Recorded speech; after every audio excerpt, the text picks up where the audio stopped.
Hello there, and welcome to the Rebel Rater channel, where the rating revolution starts. Today we're going to be doing a whiskey rating and review for Old Forester 1920. If you want a breakdown of the scale and how you can use it as a guideline for your own whiskey purchases, or if you're interested in how to follow along with the tasting, you can check out the description below for links to those videos. So without further ado, let's get started, Rebel Nation. Founded in 1870, Old Forester is a distillery based out of Kentucky.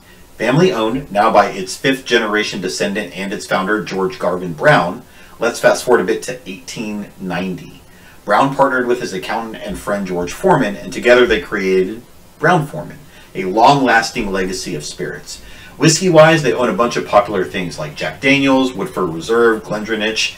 If you're into tequila, they also own Herradura and El Jimador, along with several other spirit types. But the distillery that started it all is Old Forester, and its claim to fame is being the first ever bottled bourbon. Now, one of the things that really makes this brand special is what they call their Whiskey Row series, with each whiskey being named after pivotal moments in Old Forester history. Old Forester 1920 is named after the year that Prohibition began. This was a significant year for Old Forester because Brown-Forman was one of only a handful of companies given a permit to sell and manufacture whiskey during Prohibition, and it's the only one still in the whiskey business today. In fact, Old Forester remains the only bourbon continually sold by the same company before, during, and after Prohibition. So really rich history here with the brand and 1920.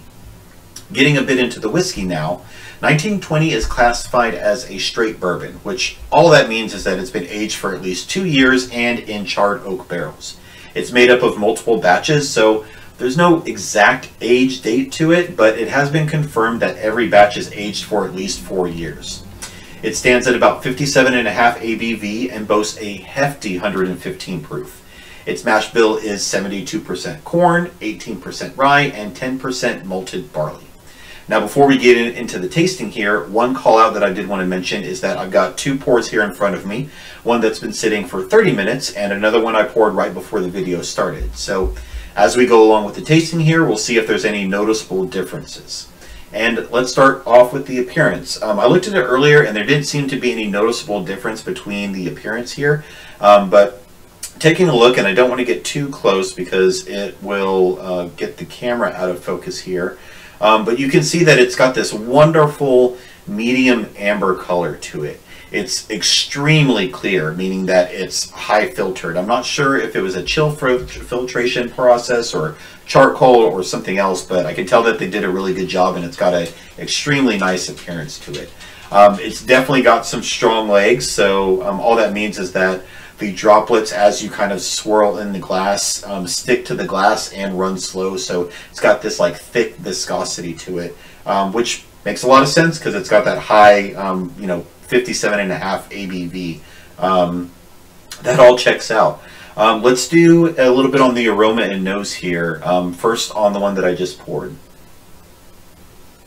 Ooh, yeah, so first thing that you notice right off the bat, big poof of ethanol, right? I honestly don't know if it's because of the glass.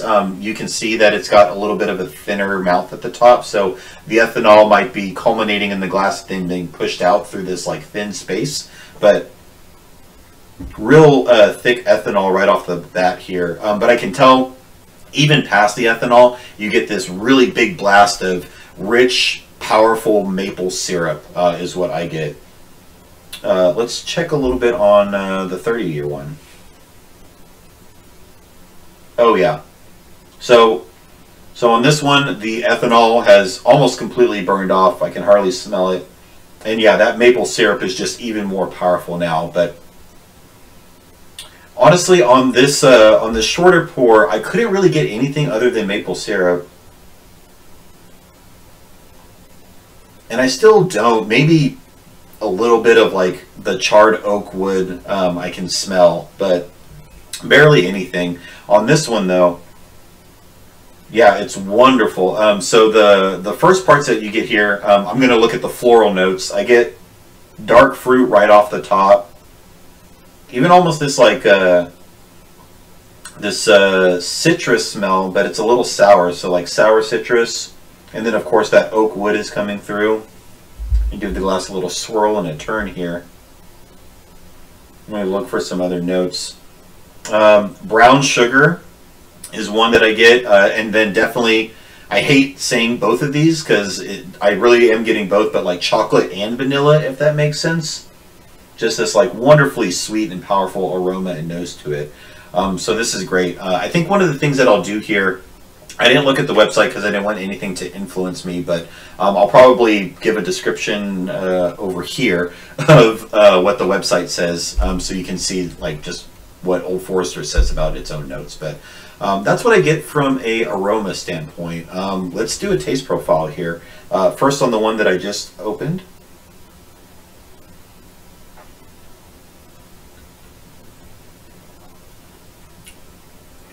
Yeah, it hits you right in the face with that high proof, which isn't bad. It's great because I think you're really getting a big, intense flavor on the taste profile. So maple syrup, obviously.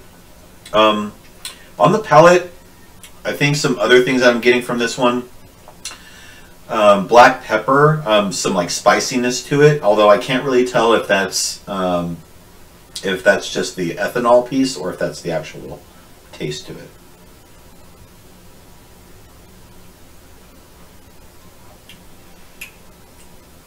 Yeah, definitely some spiciness to it. So black pepper and maple syrup are the big things that I get out of there. Let's try the rusted one now.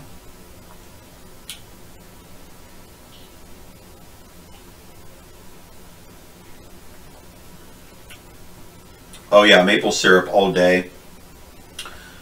So I'm definitely still getting the black pepper and actually a little bit of peppermint. And I think what it probably is, I don't remember what I said on the mash bill. I think it was somewhere around like 18% or 17% rye. I think that's where that's coming from, is the rye notes are giving a little bit of that spice. But like I said before, it's got that intense maple syrup, but there's some other nuances to the sweetness there. I think a little bit that sweet and a little bit of that spicy. I taste some like cinnamon, definitely caramel maybe. It's got a little bit of nuttiness to it as well, so maybe something like toasted pecan or toasted almonds.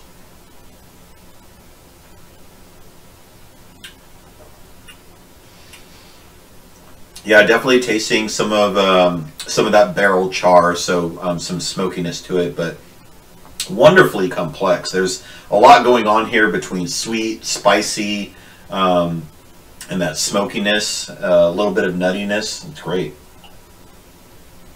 Yeah, excellent. As far as the mouthfeel here goes, I can tell you right off the bat, I already know the flavor profile or the mouthfeel for the first pour. It's very hot. Hot is a description that you typically can say for high proof whiskeys, just because you can feel the heat in your mouth and you can feel that spiciness to it. But on this one,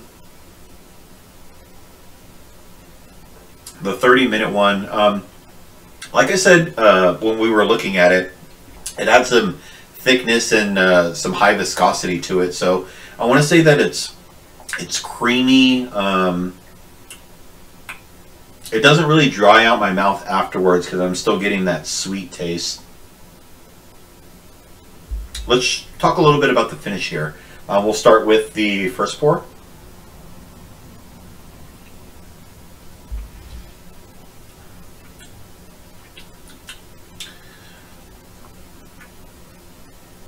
Yeah, so lingering, I definitely get this big, like, black pepper that comes up front, but it dissipates pretty quickly.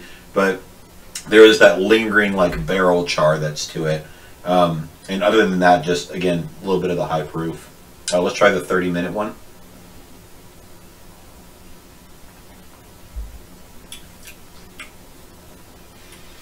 Yeah, again, black pepper, but it goes away pretty quickly. But I guess now that it's kind of sitting here, much more like dark chocolate I can taste. Definitely got that barrel char that kind of sits in the mouth, so that smokiness still sitting there. And I mentioned that nuttiness earlier.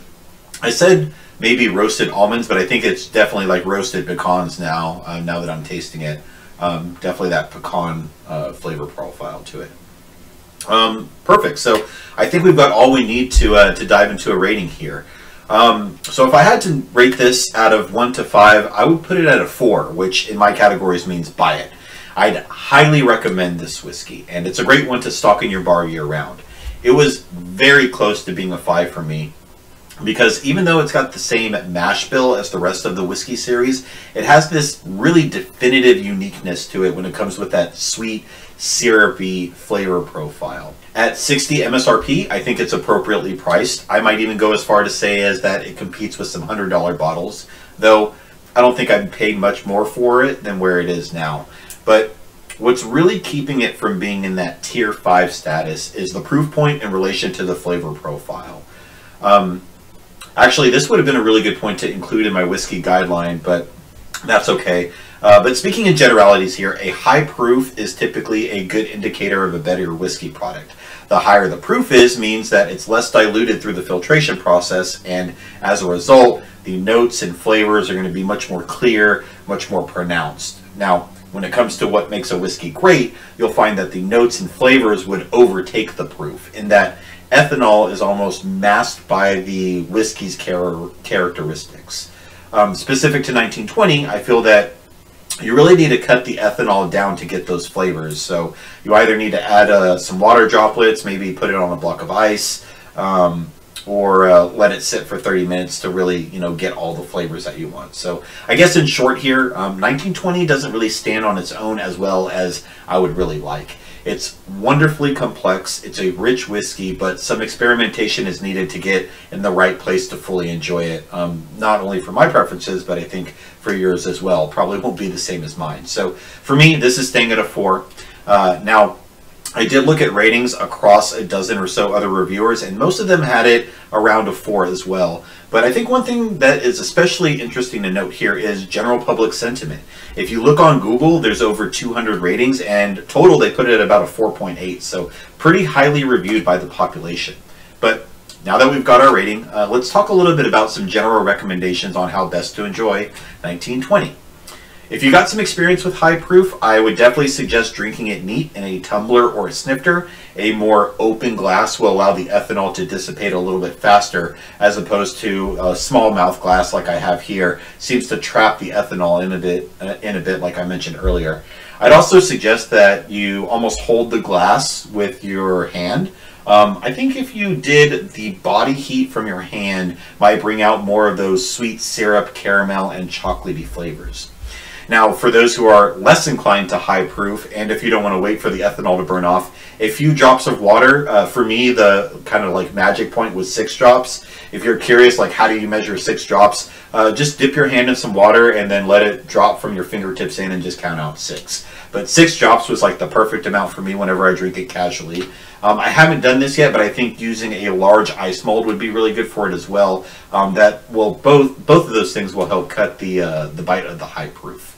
As far as pairing recommendations go, again, 1920 is a rich, sweeter whiskey, so I think it would go perfect with a dessert. Something like an apple pie a la mode with a little bit of ice cream. I think the syrupy and caramel flavors would complement a fruit-forward dessert very well, and the ice cream on the side would definitely help cut into that high proof.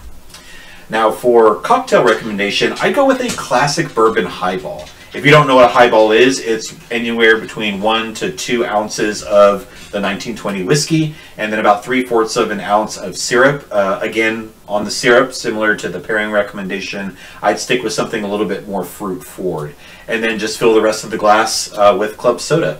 And that's your bourbon highball. I think that would be a wonderfully good one. I'd also kind of like, as a B suggestion, I think an old fashioned would go really great with this as well. You know, the syrup and the orange flavorings that come with an old fashioned would really cut into that high proof, and I think complement it really well too. Now, as far as whiskey comparisons go, on the low end, I think Knob Creek Single Barrel at 40 MSRP is a great choice. It's got that high proof with the sweetness of 1920, though admittedly it is severely lacking on the richness and the complexities.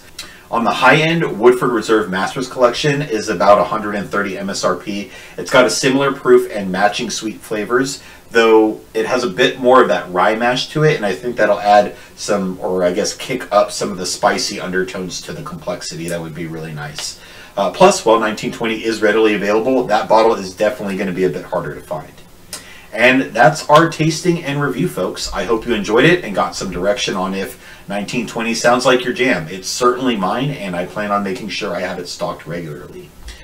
So to wrap up here, if you want to be a part of the Rebel Raider Nation and join us on our whiskey adventures, be sure to subscribe to the channel to get updates on your latest rating reviews. Leave comments on the notes and flavors that you got. Share your thoughts and comments on content. And please do suggest whiskeys or other content that you would like reviewed. Thanks for watching, and I'm excited to continue the journey into the whiskey depths with you. The video may end here, but the rating revolution will never stop. Take care, and we'll see you in the next one.